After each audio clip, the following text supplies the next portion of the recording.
Well, everyone, it's time for us to go and take a look at the iPhone 16 and compare it against the iPhone 14 Pro and see not only which one is a better one for you, but to see if you're getting some benefits of sticking with or buying an iPhone 14 Pro over the iPhone 16. Now, we'll talk about all these things throughout this whole entire video, but if at any point you want to go and buy either one of these phones, links will be down in the description. You can get them from there and you can help support the channel at the exact same time. Now, the first thing to keep in mind, the iPhone 14 Pro right now was a $1,000 phone. It's been out for 2 years. You can probably buy this thing for like around 600 something, maybe $700, but definitely less than 700. The iPhone 16 is $829 brand new or $799 if you're buying it through your carrier. So, you're definitely saving a little bit of money on the iPhone 14 Pro. On the front side of the 14 Pro, which came out back in 2022, on the front side, you're getting a 6.1-inch Super Retina XDR OLED display, and it's a pretty good panel. You have the dynamic island at the very top. You have a 120 Hz ProMotion display, which is so much better than the iPhone 16's display. It still is a fairly bright panel. It still looks fairly good. It's interesting because back when this phone came out, I didn't think there was that much bezel on this phone, but now compared to the iPhone 16, there is a noticeable more amount of bezel on the iPhone 14 Pro than the iPhone 16. So that's something, but it's not even the biggest deal in the world. Still, the viewing angles are really good, and it's still a very, very good display when it comes down to it. Now, on the iPhone 16, this is a little bit of a different panel, so it's the same size, 6.1 inches. Still, it's a good panel. The problem with the iPhone 16, okay, it's that it's a 60 hertz panel. So this panel gets bright, it's a very good looking display, but the problem is that it's a 60 hertz panel where you're comparing it against a 2-year-old phone here with a 120 hertz panel. This phone should have had 120 hertz. It's already an outdated panel by the time you buy it. Little less bezel I think on here than there, but I could be wrong. But still, the 14 Pro is by far a better panel here for sure. For the rest of the sides, the iPhone 14 Pro had this reflective material on the side of this phone, where the iPhone 16 is just basically this standard material. I really liked and missed the 14 Pro's reflective material. Volume buttons, you do have the action button on the side of the iPhone 16, which is really cool. On the bottom, you are getting a lightning port on the 14 Pro, where you're getting USB-C on the iPhone 16. This is a really, really big upgrade here. Me personally, I love being able to use my same cord on everything. And the 14 Pro is actually the last iPhone, one of the last iPhones to basically have the lightning port. On the side, you are getting a camera button on the iPhone 16, which is really cool. So it's a dedicated camera button. You can use it to take photos and videos. It's not customizable yet, but you do, have that type of capability there. And then you have the power buttons on the sides. Now on the back side of both these phones, a little bit of a different story here too. So the iPhone 16 is giving you that dual camera setup. The iPhone 14 Pro is giving you that triple camera setup. So it's a little bit of a flip-flop kind of game going on here. But this is one of those things that just kind of ends up happening here as well, is that you're going to be getting a little bit of a different type of capability between both. You're getting LiDAR sensor here too, wireless charging on both, MagSafe capability, IP certification, and overall what I'll definitely tell you is there's a lot of overlap here between both these devices. I don't know if there's one that's significantly way better on the back, but definitely on the front side, the iPhone 14 Pro is a way better looking display. I love having ProMotion, and it's one of my favorite things going on for these phones. And this one is definitely giving you that there, which is really, really important to think about. So that kind of covers it up there. Now, another very big thing to keep in mind is basically with its whole entire software longevity. So I would say the main advantage for the iPhone 16 is the fact that this phone is probably going to last 2 years longer than the iPhone 14 Pro. So if you're buying something like an iPhone 16, this phone is probably going to last 2 years longer than the iPhone 14 Pro. But these phones are still supported right now. They're both going to be supported for at least another 4 years. This 14 Pro has probably another 4 years ahead of it. The iPhone 16 has 6 to 7 years. So however long this phone lasts, 2 years before that's how long this phone's going to last. But are you going to keep the same phone for 4 years, 5 years? If not, then you could buy the 14 Pro or the 16 and it's not really going to matter that much anyways. So that kind of covers it up there as well. Now let's go and do a speed comparison between both these phones.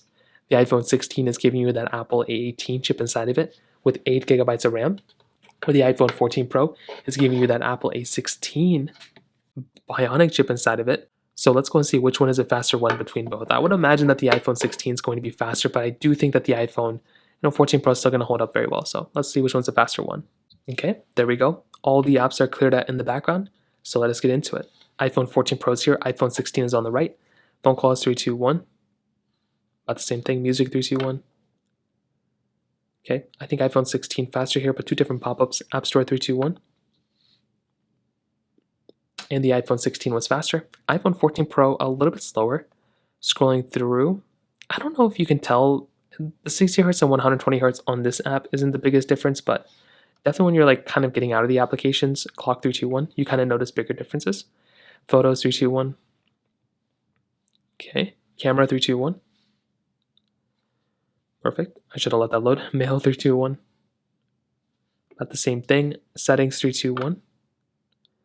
So far, both are doing actually pretty good.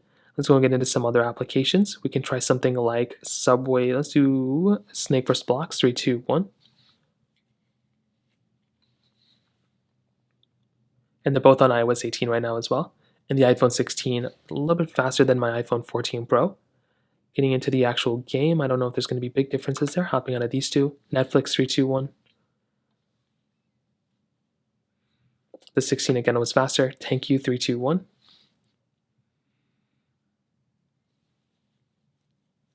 And the iPhone 16 a little bit faster than the 14 Pro here.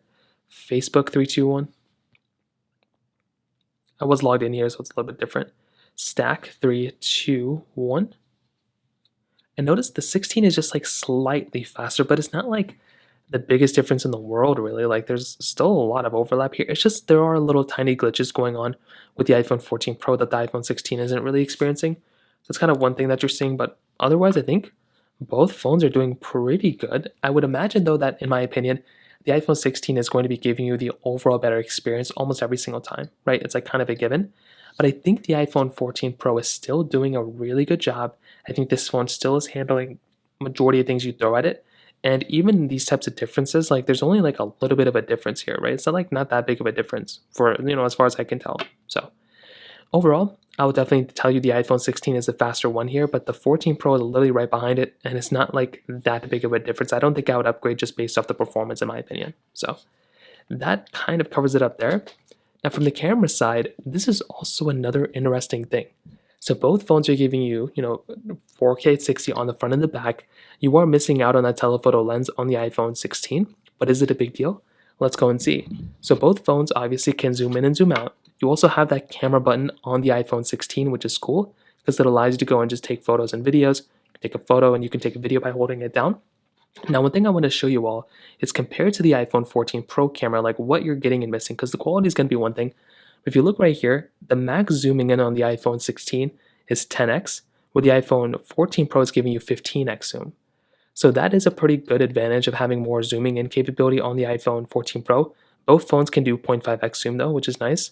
You have video mode, you have cinematic mode on both, you have slow mode. You are also getting the spatial mode on the iPhone 16.